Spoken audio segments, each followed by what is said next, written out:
Digital Bangla today YouTube চ্যানেলে আপনাদের সকলকে স্বাগত জানাই। নতুন বছরে আসছে সময়, আবারও ফিরে আসছে কঠিন ভয়াবহ দিন। আবারও এই রাজ্যে জারি হতে চলেছে নাইট কারফিউ। করোনার প্রকট শহরে দ্রুত সংকলন হচ্ছে, তাই স্থগিত রাখা হয়েছে দুয়ারে সরকারের ক্যাম্প। স্কুল কলেজ চালু করার পরিকল্পনা সবেমাত্রই হচ্ছিল, আবারও তা বন্ধ হয়ে গেল।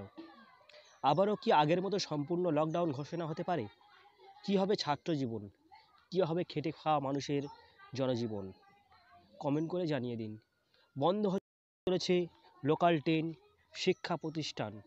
আগামী ৩ তারিখ লকডাউনে রাজ্যে একাধিক জায়গায় কন্টেনমেন্ট জোন তৈরি করে লকডাউনের সম্ভাবনা। রাজ্যে ১ জানুয়ারি থেকে ৭ জানুয়ারি পর্যন্ত স্টুডেন্ট উইক হওয়ার কথা ছিল নেতাজি ইন্ডোর স্টেডিয়ামে। ৩ তারিখে মুখ্যমন্ত্রী থাকার কথা, কিন্তু তা সম্পূর্ণ বাতিল হয়েছে। বন্ধ হতে পারে বার, রেনাস্তা, সিনেমা হল।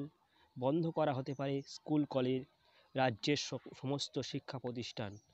গত ২৪ ঘন্টায় প্রায় নতুন করে আক্রান্ত হয়েছে ৪,৫১২ জন।